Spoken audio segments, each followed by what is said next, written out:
it might help if I have the show notes in front of me. Hey, I don't know if you know, because I wasn't sure if I did, but this is Caching in the Northwest. This is the podcast from the birthplace of geocaching right here in the great Pacific Northwest. Now, it's Thursday. It's probably 7:01 now because I didn't have my show notes in front of me.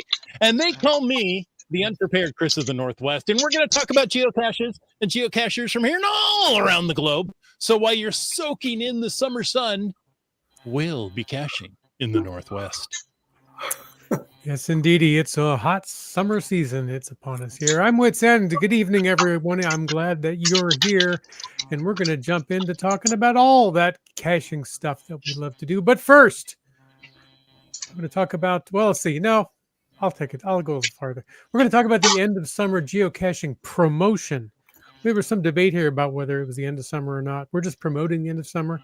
Who knows? But we're going to make some memories. Don't you all want to make some memories? It's the end of the summer promotion. You know, if you want to make a memory, spend some time with GSM times 2 and his wonderful spreadsheets, and he will catalog all of your memories by row and column. We're going to talk to him. It's going to be great. Listeners, give us your feedback, share thoughts through that live chat thing, that messages that are flying up there on the side of my screen already. And now, of course, it's time to bring in our multi-toed marmoset. Some say he crab walks in order to sneak up on geocaches. And others say he has threatened a police officer with a block of cheese. That's not Gouda. All we know is he's called a land monkey. Yes, I am the cheesy monkey. You cheesy monkey, you. Yes. I don't know. I was trying to come. Jim stole my pun I was going to use. So I was trying to come up with something else and I froze. Oh, well. It's all good. It's all good. Yeah, we're glad to be back here. We brought in the chat lackey as well as GSM times 2. Looking forward to having a chat about the end of the summer as we know it. We can officially refer to him as the chat lackey and with picture and video and everything and name? Or not. We can neither confirm nor deny. Okay. just roll with it. Yeah, hopefully last week went well. Myself and the chat lackey were off on a hashtag geocache road trip. So hopefully everybody had a good time. And speaking of good times are always had because of our patrons who help to keep this podcast coming each and every week. We want to thank and shout out a thanks to Land Sharks, one of our corporate Denali level sponsors, whether it's new containers, a new caching gear, or whatever it takes to get you through that last little bit of summer. Well, you can get it online today from landsharkz.ca. That's the Land Sharks.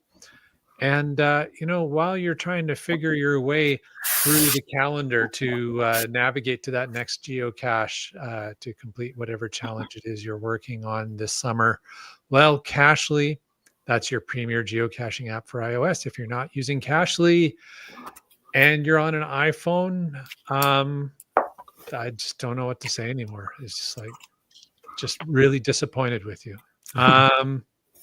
But yeah, so Cachly Pro features offline maps of the entire world, so you can navigate while offline. You can work on those grid challenges and county challenges and whatever other kind of challenges you're working on, including working your way towards some souvenirs. So find Cachly in the iOS App Store or go to cachly.com. And last, but most certainly not least, a location very close to where Brylang has his background here tonight. Valemount, which we visited very recently. Brylang and I were just up there having a good time with Marcy from Valemount.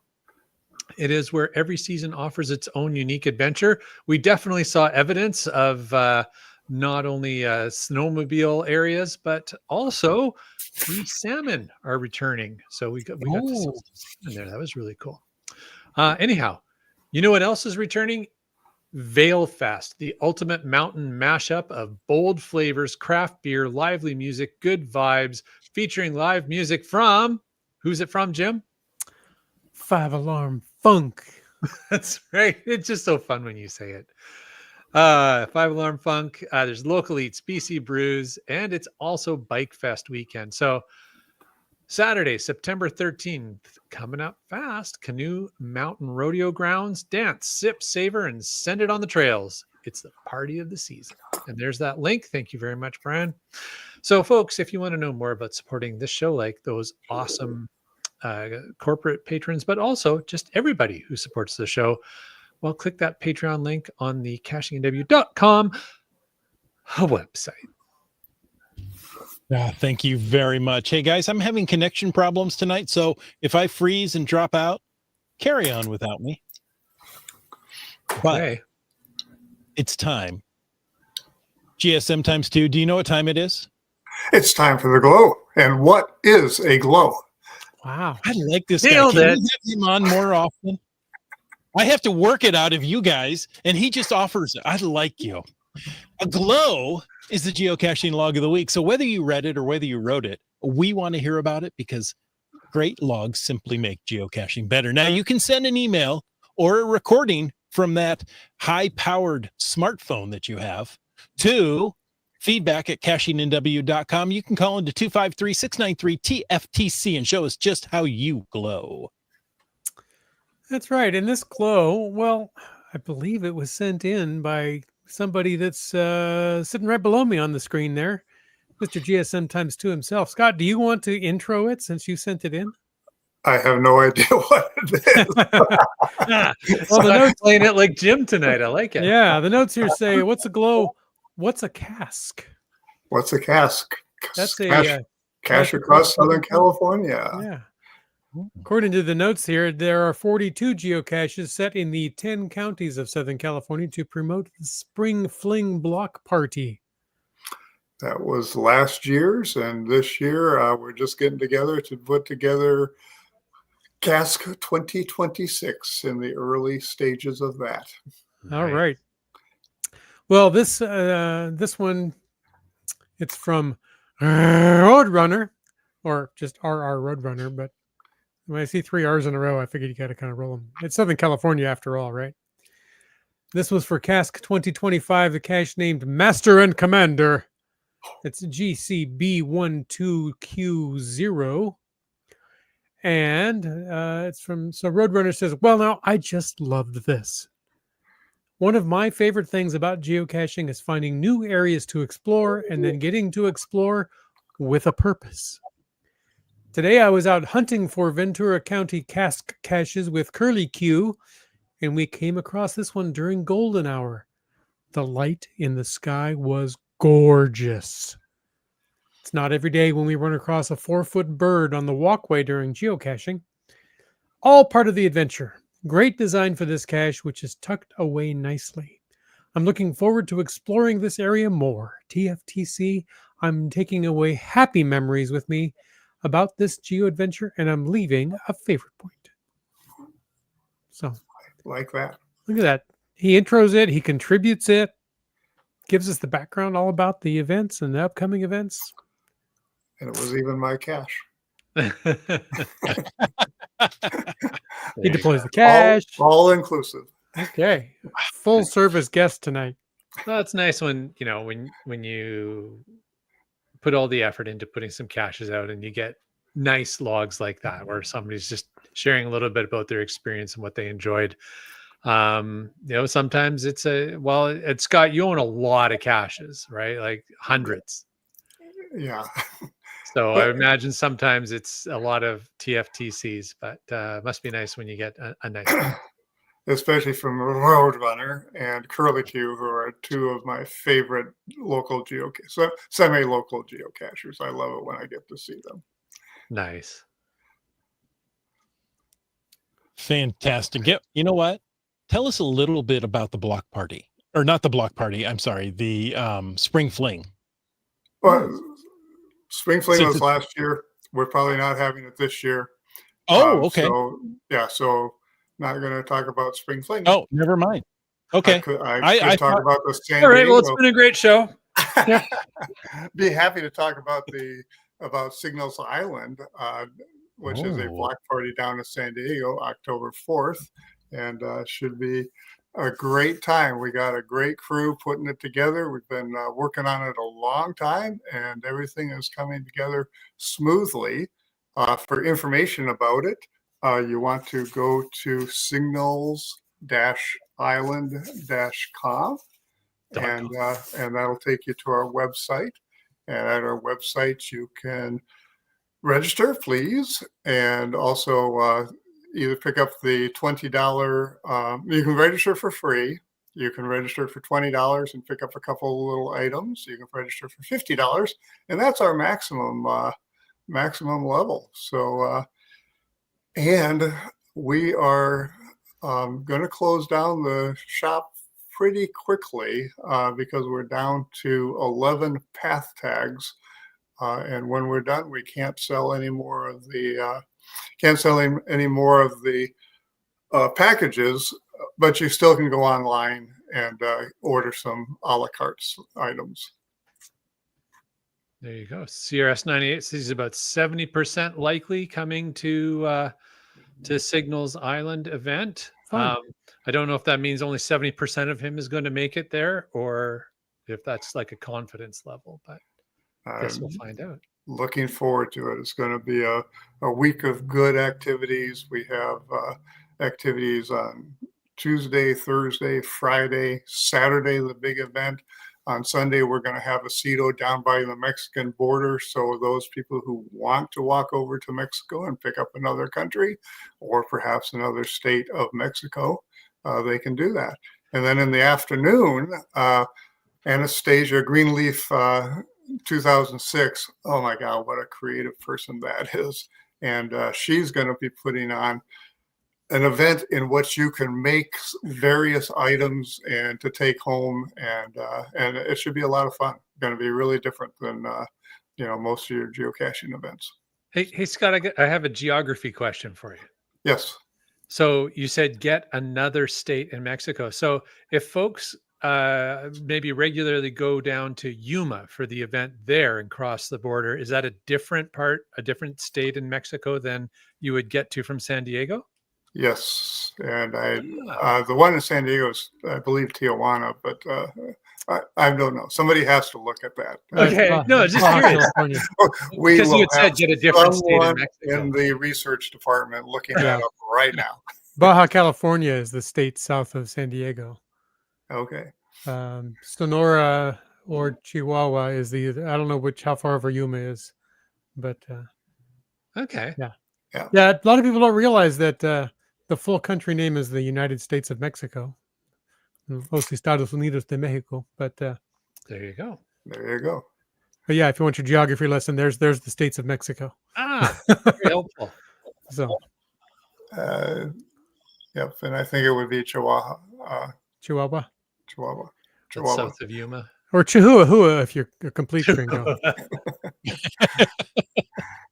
So cool. Yeah.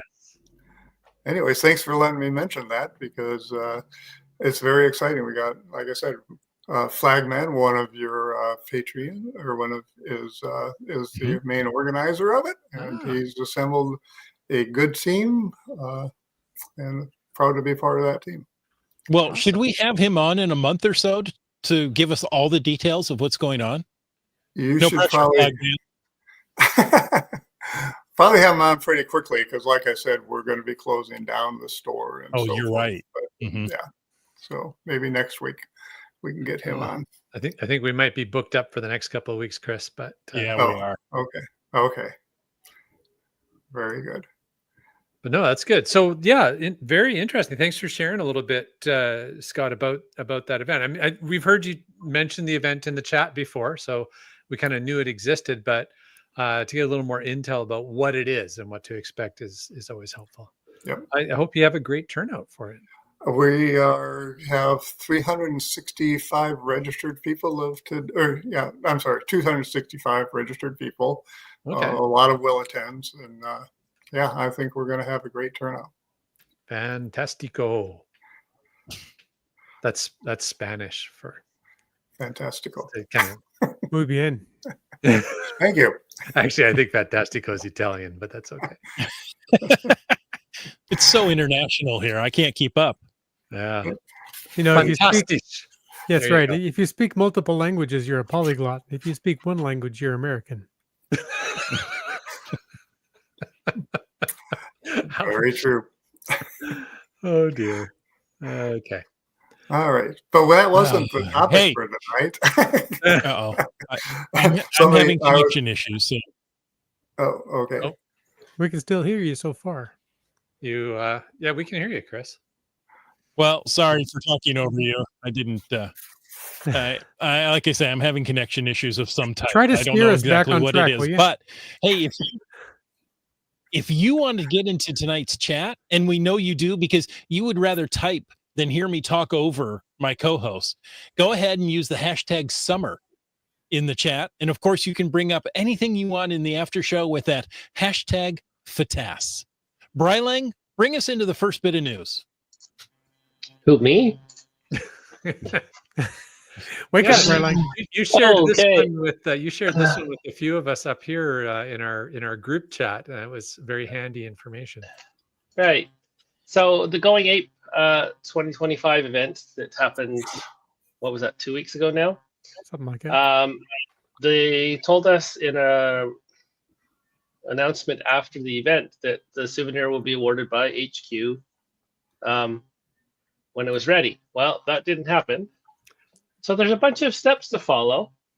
And there is an announcement on the cache page, the event page now, that has all the steps you need to do to get the souvenir.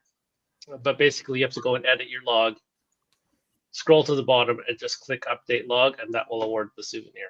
Yeah, that's the short version. So that's the summary. What's the 6 code steps. for the event? Just in case we forgot. I'm forbidden to say it. Yes, you are. Thank you.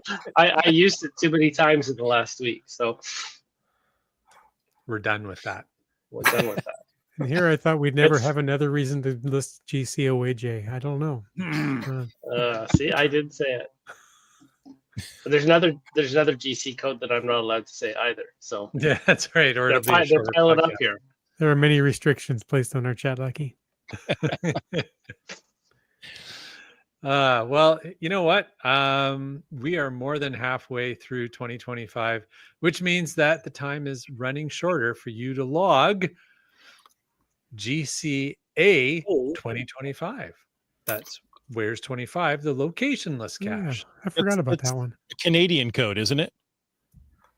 Yeah, something like that. GCA. I saw where you were going with that. Okay, sorry. Go ahead. I was just letting it go. Isn't it time for you to drop out again? Yeah, it's in about time. Bye, Chris.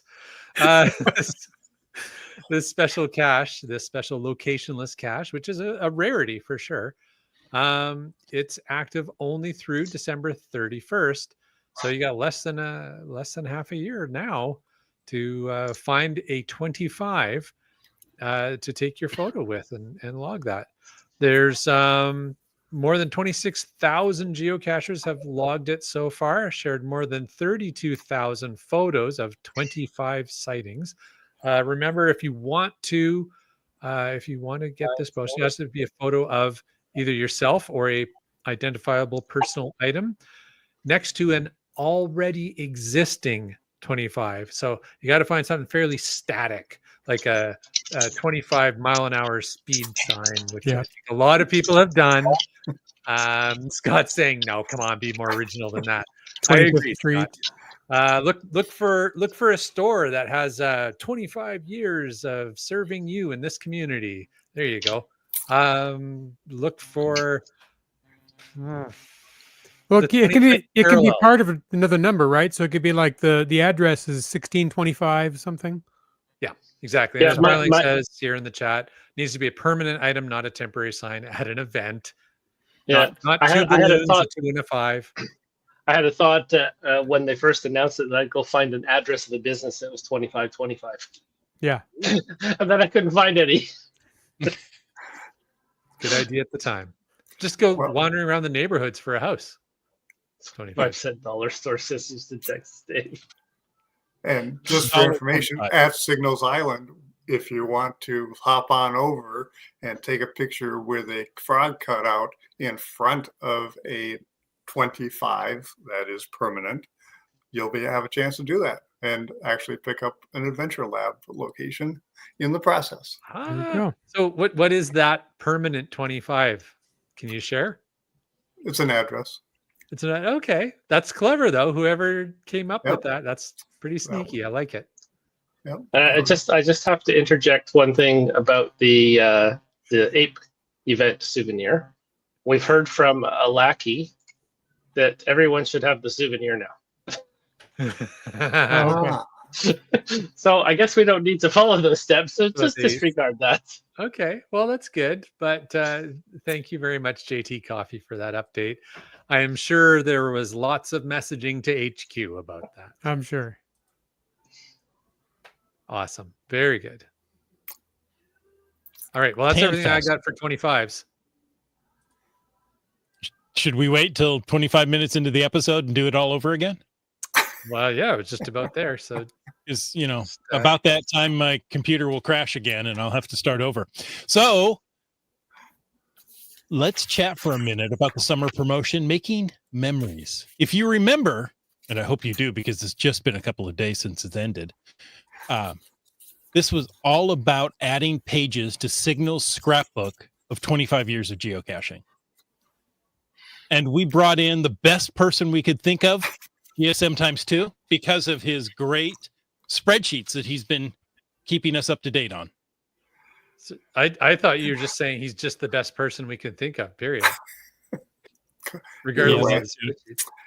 I would take the second because actually the spreadsheet, I just put out the bare bones of it. And then ShareBear64, who is a spreadsheet wizard, filled in everything else. So basically my part of it was to go on the leaderboard, copy today's number, paste it in one place, and boom, everything fills in.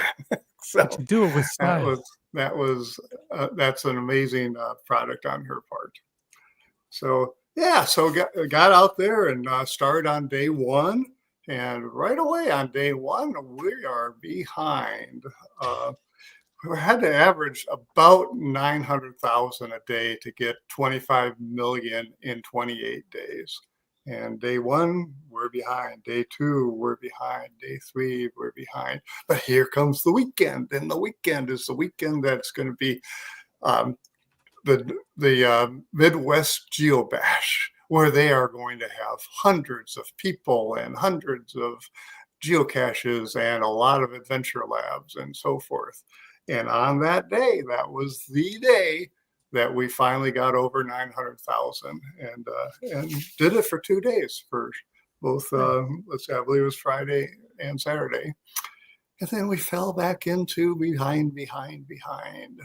And and then GCHQ announced, hey, we're going to come up with a boost program. We're going to come up with a boost program. And they decide that they're going to do that boost program August 12th, a mere 6 days, I believe, before the end of it.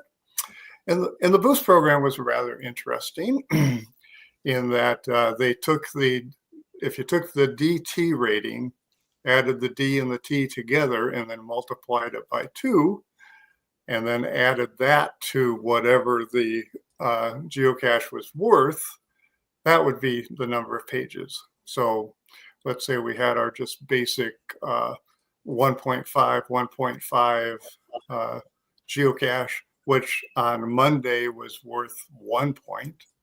On Tuesday, it's worth 7 points or 7 pages. You fill 7 pages. And so on Monday, that was the slowest day that we had in the whole 3 weeks. On Tuesday, it was the highest day that we had for the whole period. So the boost worked. Boost worked. The boost worked, and we were able to get the souvenir. We qualified for the souvenir.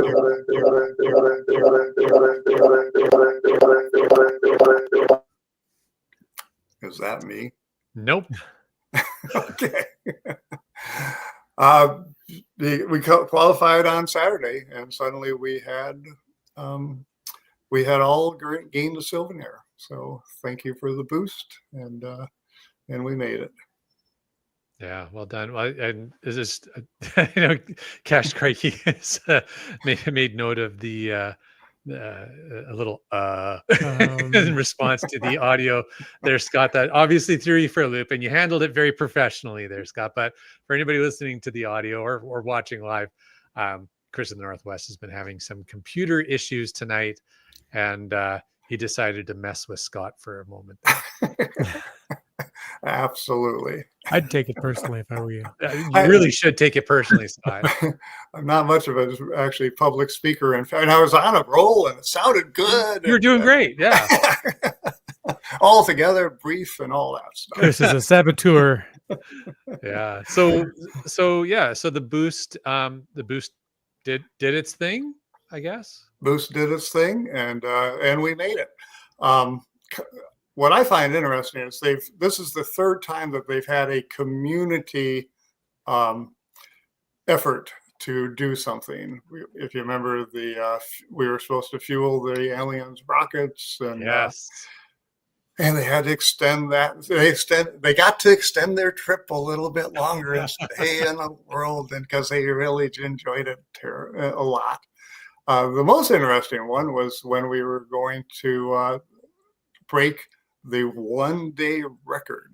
Yes. And what was really interesting about that is the 1-day record, the previous 1-day record, or actually now the current 1-day record, was set on a nothing day. There weren't any gigas events there. There wasn't International Geocaching Day. Was it organized? It just happened?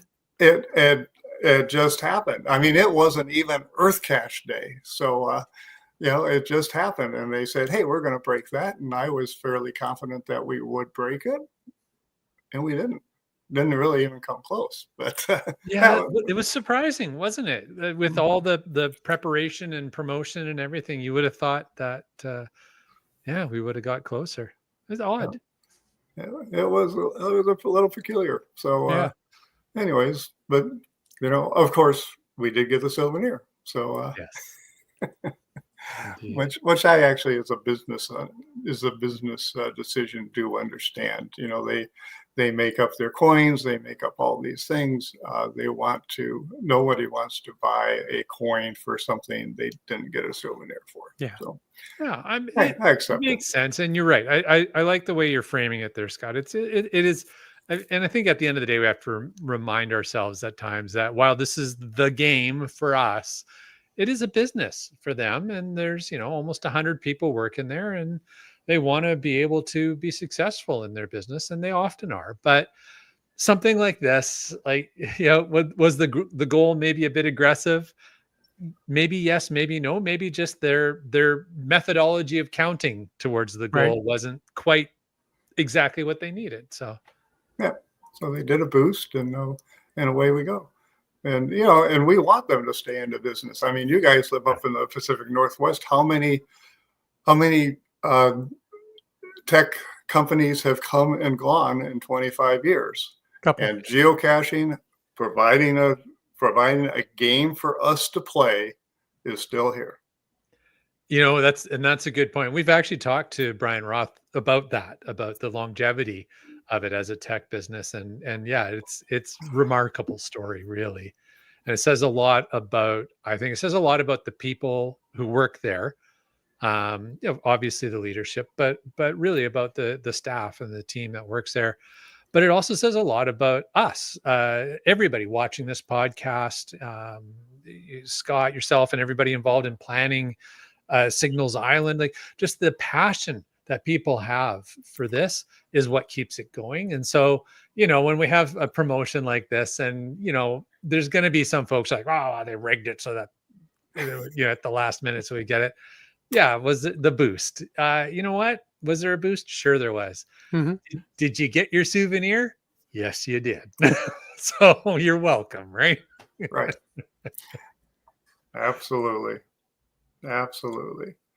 So, so a lot of fun, and it's just one of those things that they create to encourage us to go out and play. You know, kind of like, not kind of like, exactly like the trackables, you know, which are another thing that some people, myself included, jump on and go pursue. You know, this last one with the tools of the trade, well, that took some planning. You know, in Ventura County, which is a very large county, there were 9 geocaches, which were 3 difficulty tool required, and that was it.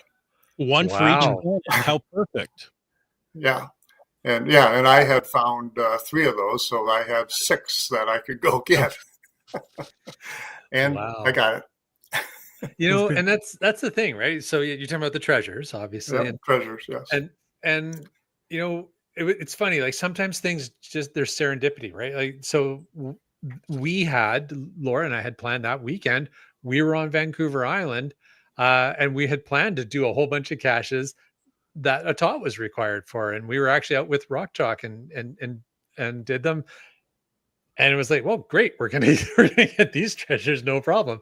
But you don't always know that that's going to be the case, right? So a little serendipity for us. But yeah, like yourself, I've heard of other folks who share a story of like, there's not much around. But the great thing about the treasures is they're not time bound, right? So Yeah. So far. So far, yeah, they could be, but so far they haven't been. Yeah. They're definitely themed for the season, but they're not bound by Yeah, time. sometimes they are. Sometimes they are. I don't know if the the top Easter one egg. was seasonally themed. Yeah. The Easter eggs, those were That seasonally was. themed. Yeah. Yep. So how are you guys doing on your treasures? I'm all caught up. I don't have all my planets yet. You have your Let's ducks see. in a row? I was going to say, I have been really busy at work this summer. I have not cached for a while. So while I was caught up earlier this year, I'm nowhere near caught up now. Yep. But I'll look and see. I have 5 of what I consider 9 planets. Yes, I'm going to push that one. And I only have 1 tool of the trade, but I did a search around, and there are enough geocaches in my city to go out and finish this. So, Oh, good. Yeah, I have 0 tools of the trade, 0 planets, only 1 event memento, and only 3 making memories. So, And Chris, I have- go ahead. I have all the things. but he's not bragging. And JT Coffee's not saying anything about the next set. Yeah, I was going to share that. I thought that was hilarious. So Ryan's like, "Hey, when's the next announcement for treasures coming?" And here's the official HQ response back. The emoticon with the zipped mouth. I love it, JT Coffee. so you That's know awesome. that means she knows. She just can't say.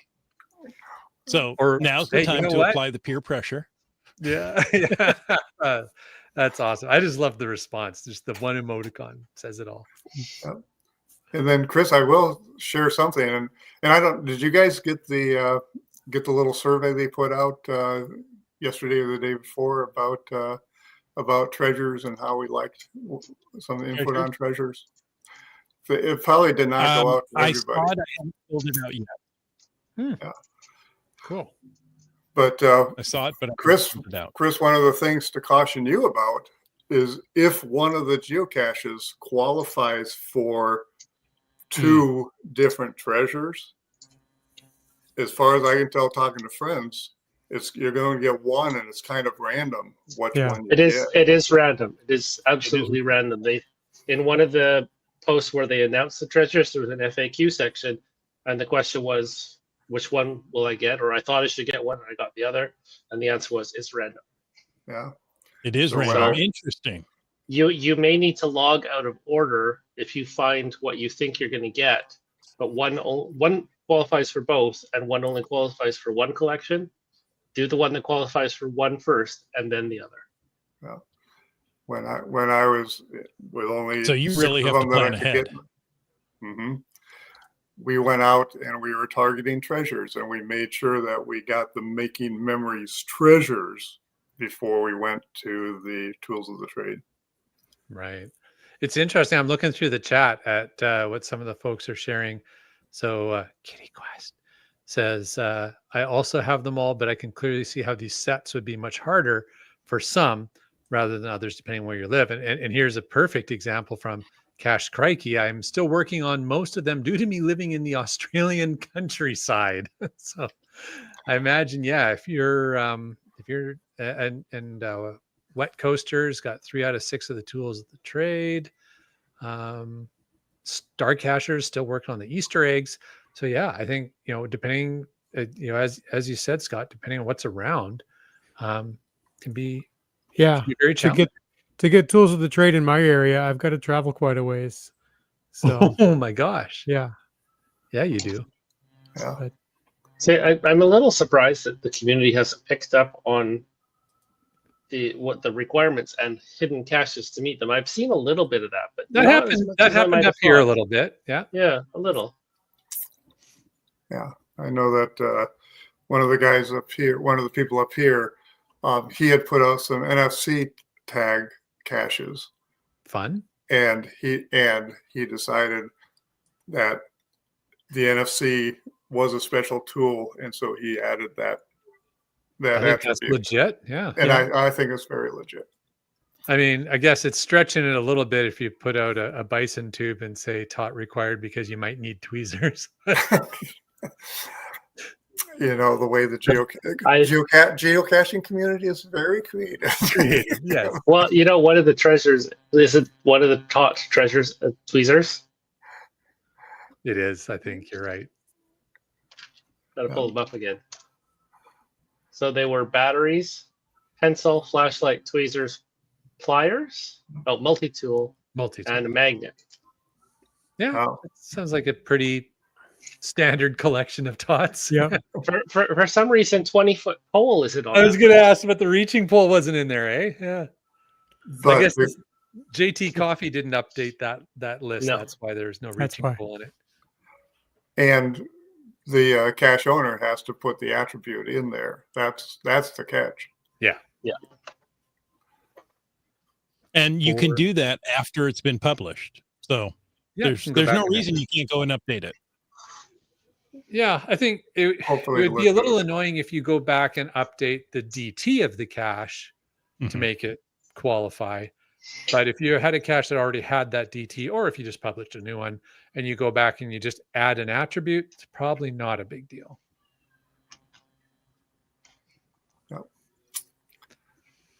So, got I may a have good missed fast something. maybe here from Cash Crikey, but while we're talking about the tots, he's like, those tot poles, where do I get them? I can't find any online. Amazon definitely has a selection. Your local home improvement or hardware store probably has painters poles or window washers poles, and you just get one of those and you put a hook on the end of it. The other one I've seen that's really good for traveling, because Brian and I just had an experience of traveling with the 24-foot painter's pole strapped to the outside of the vehicle, which is a challenge. But there's another option that I've seen one of the local cachers up here has, and it's the disc golf retrievers. They extend out to quite a distance, and Craig, he says there's nearby one that needs a 10-meter pole. 10 meters? Are you kidding 30 me? feet? That's pretty good. 33 feet. Oh, that's cool. more. How do you manage that when it's extended? 10 meters. With great difficulty. Yeah, that's even 20 foot becomes very difficult to maneuver because a tiny movement at the bottom of the pole is a foot or more up there. Yeah. Well, and that's the thing with the disc golf retrievers. They're great because you could even take them on a plane. They collapse down so small, but they're pretty fragile once they're fully extended. And Whitsend, are you taking a look at some of those right now? I was looking for one to see if I could find one. Yeah. But that's another option. Sorry, go ahead, Scott.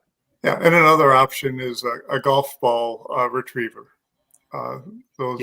And they will fit in a golf cart, and so they collapse down pretty nicely. The thing I've noticed in shopping for the disc golf retrievers or the golf ball retrievers, they're generally not as long as the painter's poles or the window washer's poles.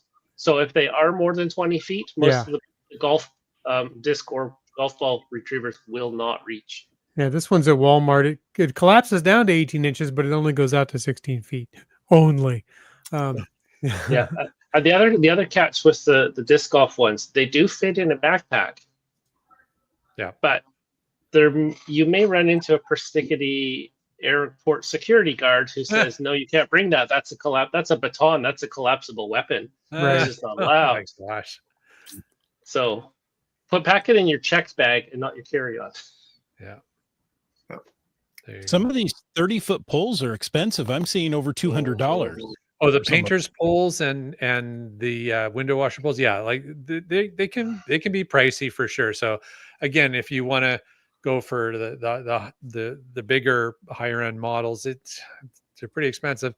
You know, one of our friends though, Brian, one of our friends rigged up some bamboo Right. with some sort of Yeah, so he basically bought 4 6-foot lengths of wooden dowel and drilled a hole in the bottom of each one and modified the top so it would fit into the pole. So he can set up 1, 2, 3, or 4 lengths, whatever he needs at each stop, and he's got it down to an art. He can throw them up in no time and separate them.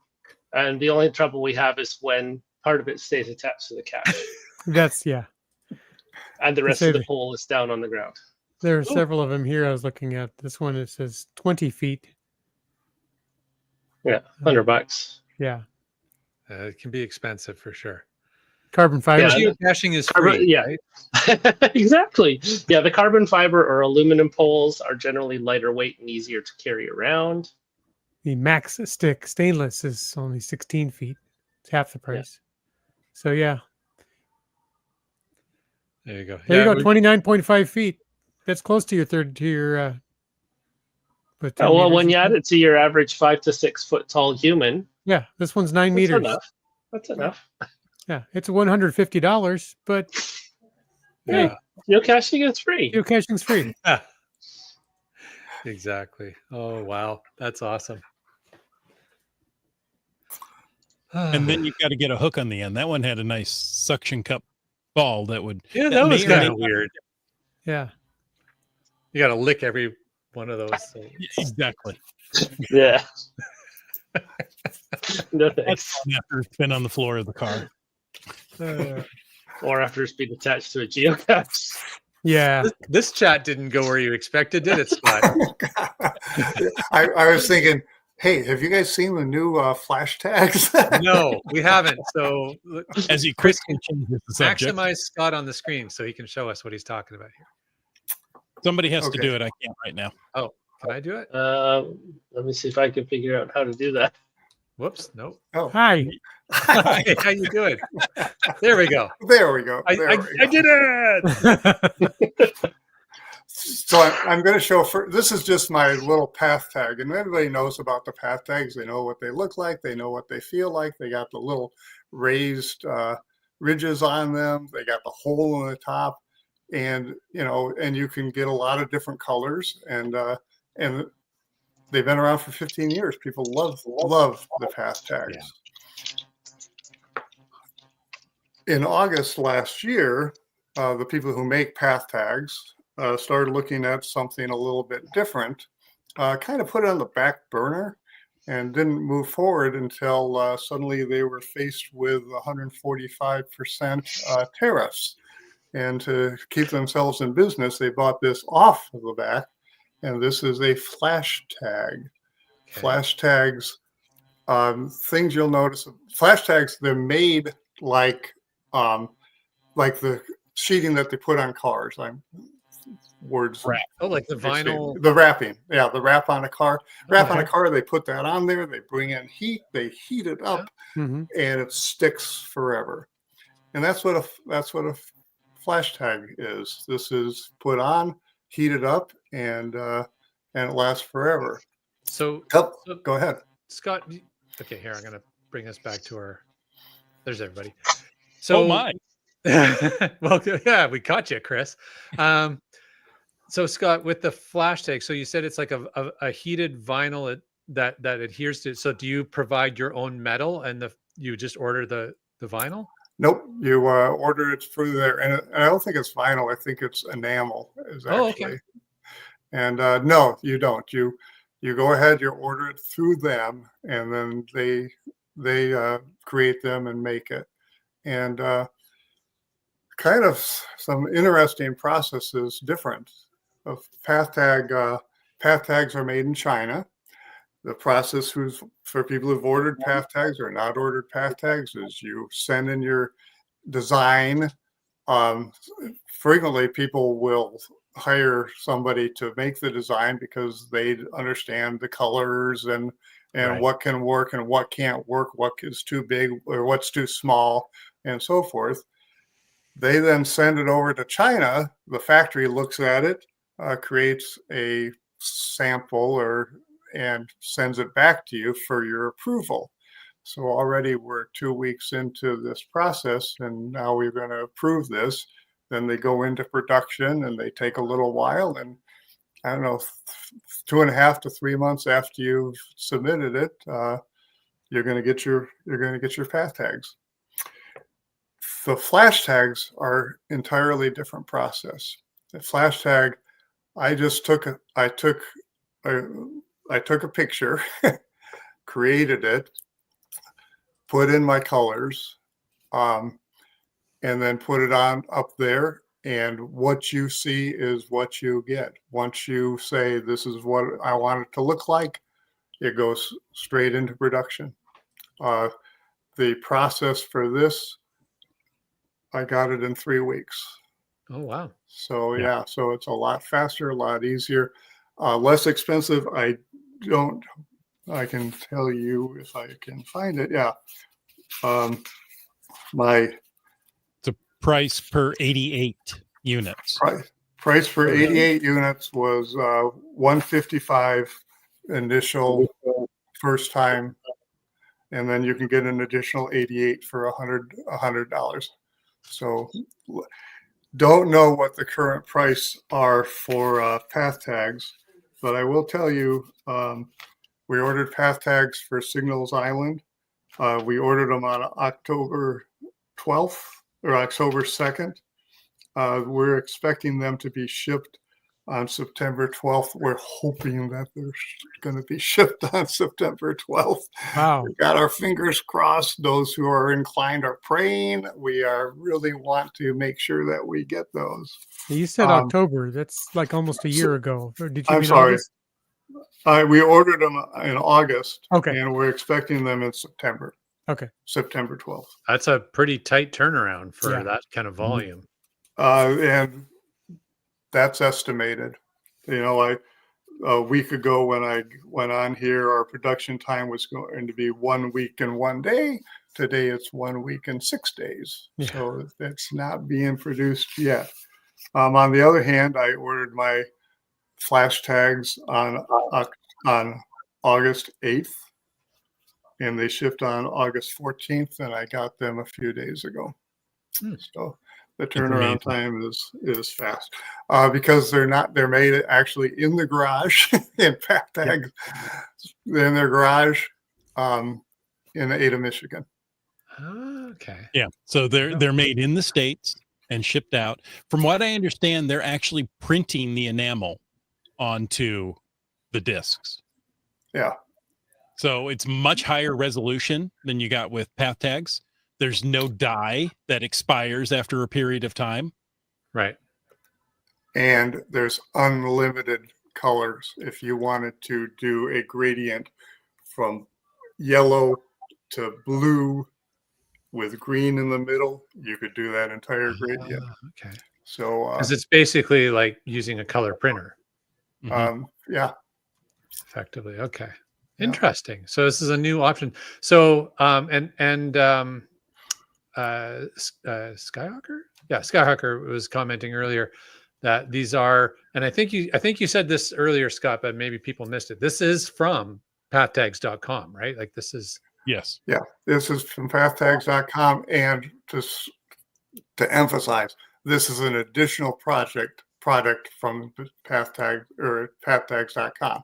If you love your path tags and you want to continue to get your path tags, get your path tags. But that's that's what I know about it. Cool deal. Hey, I know we kind of beat the telescoping pole thing to death, but I'm going to jump back to one more because a couple Okay. people in the chat mentioned ham radio masts. And so here are a couple of options in that market. You're not going to get them ultra portable in your suitcase, but you can get a 53-foot telescoping fiberglass mast. It's still probably 11 feet long when it's collapsed. The 45-foot one is about 9 feet, I think, and the 34-foot mast is about 8 feet. But you're going to pay $200 to $300 for the privilege of having something that long. But it'll work. Mhm. It'll work. For that, find a 12-year-old and send them up the tree. I think I saw somebody else and in pay the him chat. $10. Somebody else in the chat had said, bring a ladder and a shorter pole. Yeah, exactly. Oh, that's good. Thanks, Jim. Yeah, and I saw that came up in the chat. The ham radio towers. Yeah. When I think of ham radio towers, that's not what I think of. I think of like the big metal structures. Sure. Well, that's for a permanent installation, but there are a lot of times when people will hike up to the tops of mountains with portable gear and do stuff. So There you go. Very cool. Can I mention one more thing about FAF tags, flash tags? absolutely. Yeah. FAF tag, they come like this. Flash tags come in a little container, and you can they're nice and easy and convenient. Oh, So I can interesting. stick that in my pocket and hand it out at different events. It's too bad it's not a Pez dispenser. Well, okay, when you're Missed all out, opportunity. it's a geocaching container. Ah, Yeah. there you have it. All right. Very cool. Well, thanks for sharing. I had not heard of these before, Scott. I appreciate you sharing that. I think a lot of people have not, and I'm glad to share. And I hope Chris is able to get them on and fill in all the details, all the stories. Very cool. I am working on talking with flash tags and getting them on here to understand the processing and how they're made and everything that can be done. So I'm in contacts with them. Nice. Perfect. That's all I got. Just back to the high up caches here. BC Rockcrawler shares. My wife once climbed a tree in Gold Country for a bison tube. It was 55 feet up and took binoculars to locate it. I think I might actually know which cache he's talking about, but yeah, she's a good sport. Yeah, that's a ways up there. So we need to cache with BC Rockcrawler's wife in order to Yes, get these. I think that's the message, the takeaway here. Yeah. Fun. Well, So what are do you think? these long pole caches becoming more prevalent throughout? I mean, I know they're on Vancouver Island, they're quite popular. Is it spreading? We're starting to see a few more on the mainland here. We've come across a couple in Washington State, not too many yet. We strapped the pole to my car for the Alberta road trip this past week because the Land Monkey noted a series in the Red Deer area that required a pole. And then as we were going along, we found out of a set of about 30 or 40 challenge Challenge caches, caches, yeah. about half a dozen or so required a pole. But We're Jay was tall glad we enough to reach. Jay was tall enough to reach one of them. One of them, yeah. Well, sort of. Had to do a PMD, and the branches. Like this is the thing. I'm not used to the rugged small trees in the prairies. I'm used to our trees out here in the West Coast. You grab the branch, pull it down, no problem. This tree, I went to pull the branch. I'm like, this thing is not moving. I was going to say, are there trees tall enough in Alberta Oh, yeah. to okay. It depends which part of Alberta. If you're down in southern Alberta, there's not much in the way of trees. But we weren't down that far south. Well, even without my input, we've already reached an hour. I don't know how this happens. Because we're having a good chat. It just happens. Exactly. GSM times 2, thank you so much for coming on. We certainly appreciate you and your good nature, even when I try to throw you off. My pleasure. Ask me anytime. Okay. Fantastic. Maybe longer than 90 minutes before the show starts. a little more lead time. Okay. Message received. And folks are still talking about poll caches and everything else in the chat, and we'll pick some of this up in FATAS for sure. But before we do any of that, we want to take a moment to thank Landsharks, Cashly, and Tourism Valemount, our corporate Denali level sponsors. Landsharks with the Z.ca is the outdoor adventure and geocaching store. Check them out online. They're shipping those online orders daily. Cashly is the geocaching app for iOS. Check it out at cashly.com or the iStore. And whether you're seeking outdoor thrills or just a peaceful retreat, Valemount awaits you. We want to thank our faithful Denali level supporters. Of course, that's Landsharks, Cashly, and Tourism Valemount. But it's also, and saw one of the first comments in the chat from Cool Cow Cachers, and one of the last comments in the chat from Hawaiian Miley. Folks, if you want to know more about, so they're bookending the chat. I like that. Very, very nicely done. Folks, if you want to know more about supporting this show, click the Patreon link on the cachingNW.com website. Yeah, just like you, Dak. In green words, My Max. Kid Vegas 19. mountain bike, Keats 94. Team Noltex. terrible teas, J-Car. Geocaches. kitty quest. For all you spilly drinkers, it's Wet Coaster. And speaking of bookends, JT Coffee with geocaches. They're often seen together. Skyhawker, Alan. Boomer 365. BC rock crawler and his wife, Yeah. Up Tree the tree. climbing wife, yes. Seaback Tribe. The Caching Kents. Whidbey Island gal, B Pendragon. Gundark 2000. gas station tuna. Trexer. You Talks to Rocks. How about the guy beside me there? GSM X2. Oh, times 2. that sounds right. Yeah. Antaeus. Geo-Karen. Flagman. Yeah, organizing that Signals Island event. Yes, it is. Geobirder. Railroad. Just Carlo. Butterfly Girl. Alondro. Korsgat. Dora Moore. Genies. Lost Ken. Sprouter. The Camp Clan. CRS 98. And Tafau, or Just Finding Our Way. Mnerf. The Peach of Washington. Geo Nav Pro. Subway Mark. Logwork.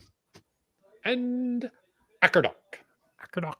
Thanks to all those patrons, and thanks to GSM times 2 for jumping in here. Scott, if somebody had a question about something you talked about tonight, what's the best way to reach you? Best way to reach me is through the GCHQ message service. It's just so convenient, and and I don't miss the messages. Sounds good. So the one time I have missed some messages, and it's funny because I guess it's a FATAS topic, but I'll waste a little time before Chris gets to do his spiel. When at the tail end of our big event we had up here, I had so many messages in Messenger that I just couldn't keep up, and I thought I had gotten to pretty much all of them. And I went to submit some answers for an Earth cache from this past week. And I send my answers. And of course, if as you write something to somebody, if you've previously written to them, the whole message history pops up, which is awesome. But the message history pops up with this individual. And I'm like, oh my goodness, they had left me like this huge message right after our event. And I had never saw it. Like I ghosted them. I just felt so bad. So I apologized for it. Anyways, that's my story. Chris, do you have anything? Oh, sorry. Go ahead, Scott. But it is one of the fun things is, you go in to message somebody and you'll say, oh, he found my Earth cache 7 years ago. Yes. Yeah. Exactly. Well, Chris, I'm going to try to get through this. Maybe I should Go go for fast. Hey, thanks for taking the time to listen to this episode of Caching in the Northwest. Your support helps keep the quality shows coming. So if you like the show, please click the Patreon link on the cashingnw.com website. Better yet, share your ideas for things we can talk about. If you like the vibe, please subscribe wherever you get your podcast and give us a review. If you were in a restaurant, you would tip. If you were in an audience, you would clap. But since you're in a podcast, leave us a free, fast, fabulous, fantastic 5-star review. Of course, you can call into 253-693-TFTC and leave us a comment, ask us a question, or shout out how much you love bacon any time of the day or night. And of course, you can email us at feedback@cashingnw.com. Join us every Thursday night at 7 p.m. Pacific for a live show and chat. The show is produced by Chris Umfenauer, Jim Paul Woods, Jay Kennedy, and Brian Lang. It's licensed under a Creative Commons Attribution 3.0 license, copyright 2025 by Chris Umfenauer. And folks, I ask you to stay tuned for The After Show. there he is. There the he is. After Show. You got it, Chris. You Good buzzed through it. job. Ooh, Ooh, 5 stars. applause and a 5-star review. Yes, lots of love for the bacon. Love the bacon. Love the bacons. Okay, I can't see the chat, so you guys have to read out fantasticises. You have to fantasticize. All right. What do we got here? CRS98 up first. Land Monkey and Brylang found one of my geocaches on their geocaching #geocache road trip. Anybody want to guess what kind of cache it was? Multi. Ooh, I know. Did it involve a 20-foot pole? I want to know what Scott thinks it was. I think it was an earth cache. I think you're right. It was. Surprisingly, there were 2. But I Yes. found one. I found one of them many years ago.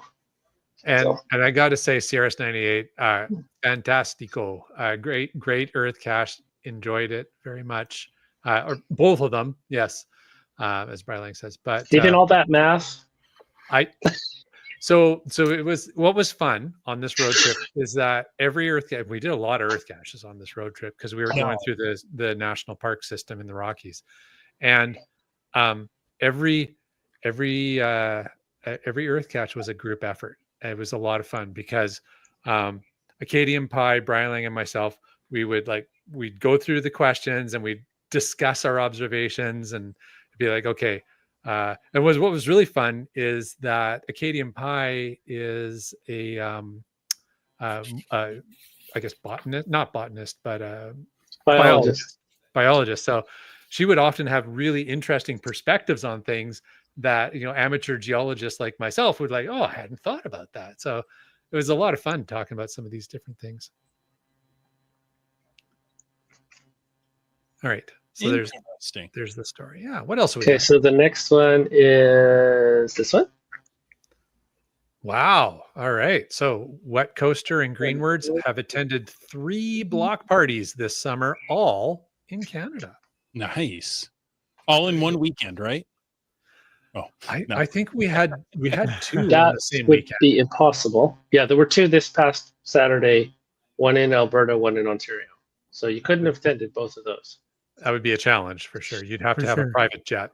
No, it can't be a challenge. You can't have a challenge for block parties.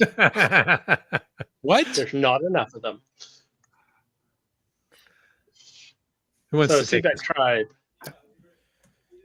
She was able to grab 5 Cache Odyssey caches on her 27-day road trip with over 650 caches. Day 28 will end tomorrow.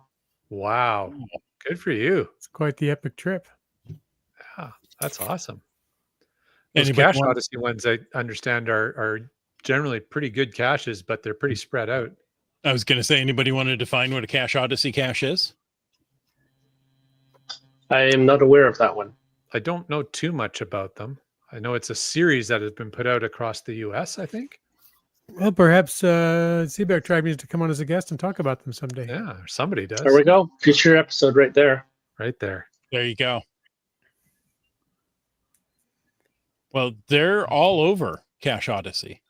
It's a nationwide So- geocaching journey like no other, and it brings unique, highly creative geocache to every state.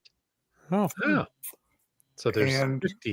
they're all rated terrain 1. So they're all handicapped Oh. accessible. That was Well, you know what? They're conceived by some of the top geocache hiders. I'm just pulling this off the top of my head. And the adventure brings a unique, highly creative, accessible letterbox geocache to every state. You know, if I were just to think of something that would define a cache odyssey. You're truly amazing. Thank you. Very good. Cool. Does somebody want to read this one from Just I was Carlo? gonna say, Just Carlo published his first video on the channel in a while. It's all about his International Geocaching Day adventure. Awesome. Looking forward to That watching. is great. Fantastic. Thank you, Carlo. And in a similar vein, well, it's another YouTuber that we know. Who? Keats. Go ahead, Chris. He said it was an excellent trip to Olds. I really enjoy those big geocaching events and being able to take in the country roads. I got around 140 caches last weekend, which is abnormally high for me, That's considering very he was on the high. plains and not in the mountains. Yeah. There He you was go. abnormally high. Yes. Yeah, and we had what else do we have down here? I was gonna say, what's next here? What else? See, it's not Yeah, easy going through this, is it? No, it isn't. Gary Wet Coaster. Also on the subject of the Wild Rose Homecoming Block Party in Olds. Was glad to see so many familiar faces at that event last weekend. Indeed, the Wild Very Rose cool. Homecoming event. Yeah, Yeah. lots of. It was kind of cool because we actually ran into some of our caching friends that we don't see very often at all. From some of the folks from Alberta and some folks from back east. So yeah, it was kind of neat having folks from all across Canada. Yeah, I ran into the both Alberta reviewers while I was there. Fun.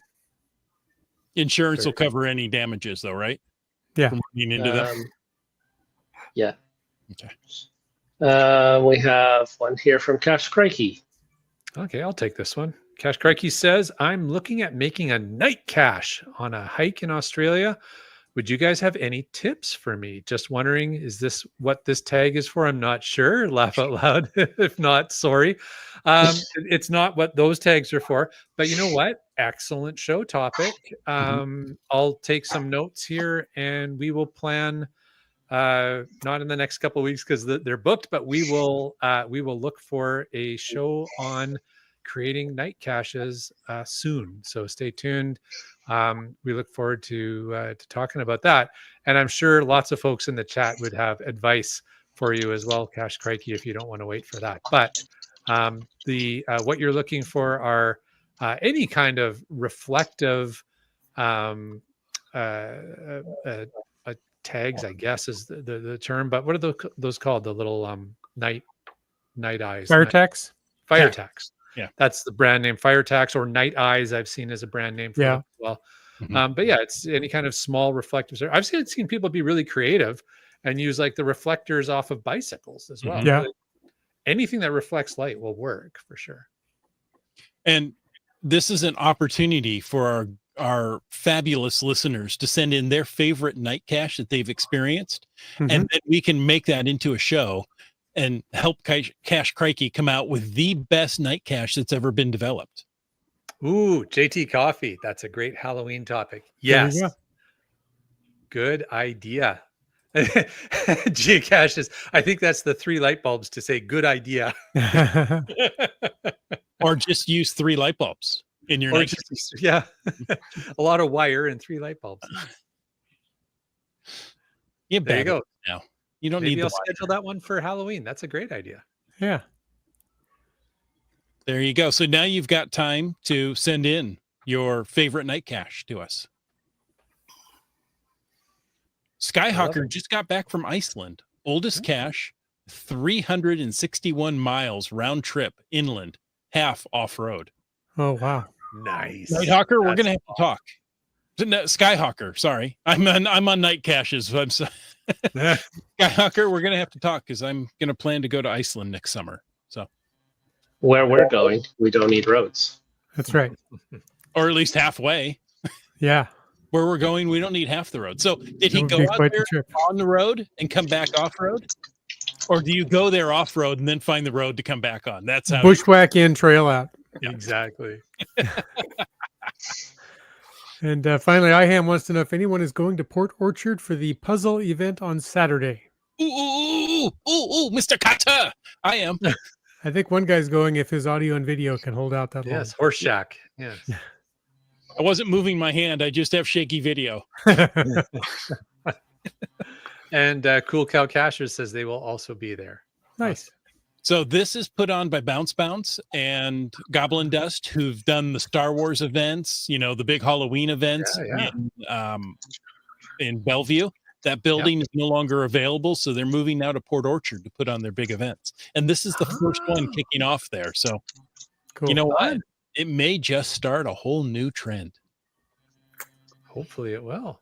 Mhm. Got, and another viewer also going to be there. So yeah, it sounds like it'll be a popular place. Basically, he's trying to move it farther from the Tri-Cities. Basically, I think that's the Right. goal. How much does that add to your drive? I finally showed up at one in Bellevue, and then they shut him down. How far will Jim's Whitson showing up. drive? That's it. Keep moving them out. Decide not only to shut it down, but destroy the building. I'm just ballparking it. It's going to add at least an hour one way, but I don't know for sure. Well, they already know if they've watched the podcast that you'll drive to Port Angeles in a day. So Yeah, that's true. Not only that, you'll do a podcast while you're driving. But not and back. Yeah, that's true. Wits End can do a podcast while driving in a car, and I can't manage it sitting in my studio. Yeah. Jim shows us up all the time. That's right. this is when I do my symbol, right? Yes. Yeah. I think we're at time. This is what we see, guys. This is what Brylang's doing in the background and trying to get our This, yeah. or I'm pointing at something in the chat. Or something. Yeah. This is what we see, and you don't get to see it. So there you go. Mhm. I'm glad you were able to share in our misery. I mean, our high production value. Somebody's gonna have to end the show because I can't do it right now. All right. Well, folks, we're gonna thank you for joining us tonight, and wherever you are and whatever you're doing, we're gonna remind you to cache safely and cache often in the Northwest.